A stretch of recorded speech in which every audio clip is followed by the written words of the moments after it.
and welcome. This is the Everyday Joy podcast. I'm your host, Joy Ravella, where we unpack a verse in 10 minutes. Hey, I'd just love if you've been listening to this podcast for a little while, or maybe you've been binge watching the last few episodes. If you've been finding value in this, would you go ahead and leave a 5-star review, or go ahead and just write a review, rate it, share it with your friends and family, and that way we can grow bigger, better, and stronger together. Let's take a look at today's Bible verse. Commit everything you do to God. Trust Him to help you do it, and He will. That is the TLB version of Psalm 37, verse 5. Before we unpack this verse further, I would love for you to take a moment to think about what that thing in your life is that you're struggling to commit to God. Is it something to do with a family member? Is it something to do with a work situation? Maybe it's even got to do with your finances. Maybe it's a small little niggling thing that's just frustrating you. Or maybe it's the kind of thing that's keeping you up at night. Whatever that thing is, whatever category it falls into, hold that in your mind's eye as we take a look at today's Bible verse. Once again in studio on your Wednesday, I have got George Pink. George, so good to have you again. Hi again, Joy. Thanks for having me back. Oh, it's good. It's good to have you. Now, you're not based in Melbourne like I am. Where are you zooming in from? All the way from across the mighty Tasman Sea. I'm here in Auckland, New Zealand, and through the wonders of video conferencing technology, I'm right there with you. So good, so good. Right now, we are looking at a verse, Psalm chapter 37, verse 5. Commit everything you do to God. Trust Him to help you do it, and He will. I mean, we were talking just a little bit earlier about COVID and everything. I think for me, this verse was such an anchor during that time, because during COVID, I'd just moved to Melbourne. I'd left everything that I knew, and I really had to trust God.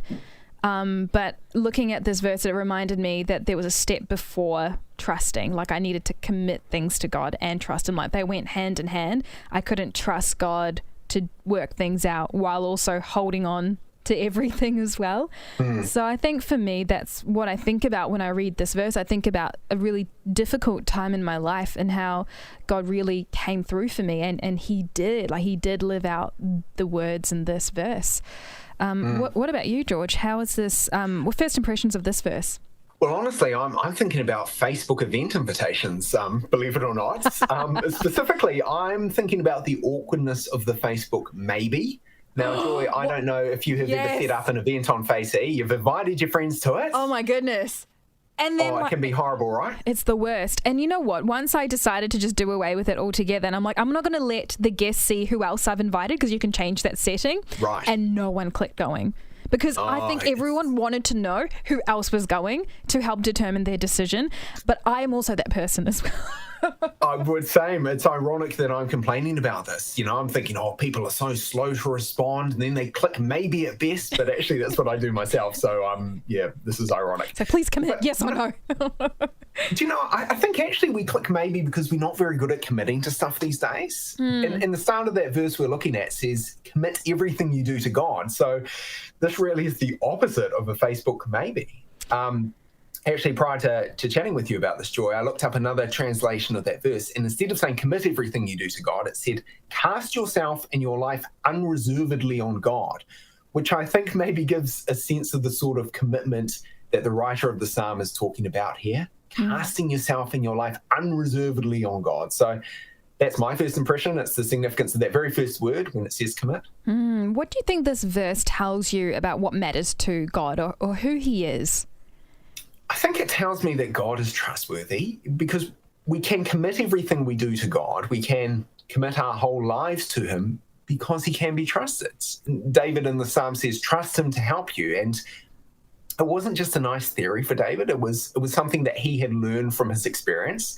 We think that he wrote this psalm in his old age. So David's seen a few things by this time, and he's able to give this advice that God can be trusted because actually he personally knows that it's true. So those words about trusting God, they tell me that, it can be difficult to do, but we can commit to Him. We can trust Him because He is fundamentally trustworthy. Yeah, no, that's so good. I think for me, what this verse reveals to me about who God is and what matters to Him is that He wants our stuff, like He wants our burdens, He wants our worries, that I can commit everything to God. I remember someone saying to me once, because I was wrestling with things I could share with God about and things I couldn't. So like when I was in high school, obviously going through a lot of like little mini high school dramas, right? And they really affected me.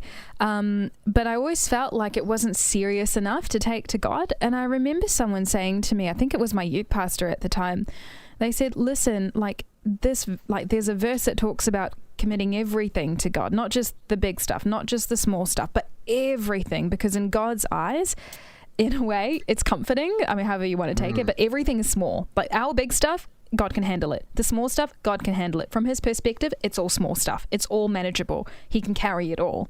So I think for me, that's really helped unlock this sense of, oh, okay, I can tell God everything, because in my mind, this event seems, huge, monumental. But to him, it's just a thing. It's just something else I can talk to him about. So I think that for me is what this verse has revealed to me over the years with God. And I've found definitely the more I talk to him about everything, the big, the small, and the in between, it does develop my trust in him as well. Have you had a moment, George, in your life where this verse has come to life? Well, for me, the thing that comes to mind is the commitment that I have made to serve God as a priest. We talked about that a couple of days ago. I'm an Anglican priest here in New Zealand. And when I was ordained, I stood in the cathedral before God and before his people, and I made some vows. And, in that sense, it's quite a lot like getting married. Being a priest is not a job I can dip in and dip out of. Actually, it's a commitment I've made for the rest of my life. It's not so much an occupation, it's a vocation, it's a calling. So as I think about that, the words of this verse that we've been looking at today, they actually seem really helpful. Commit everything you do to God, trust him to help you do it, and he will. That's a real encouragement for me. When you were standing in that cathedral, making that commitment in that moment, right? It would have been a little bit of a scary thing, making that commitment.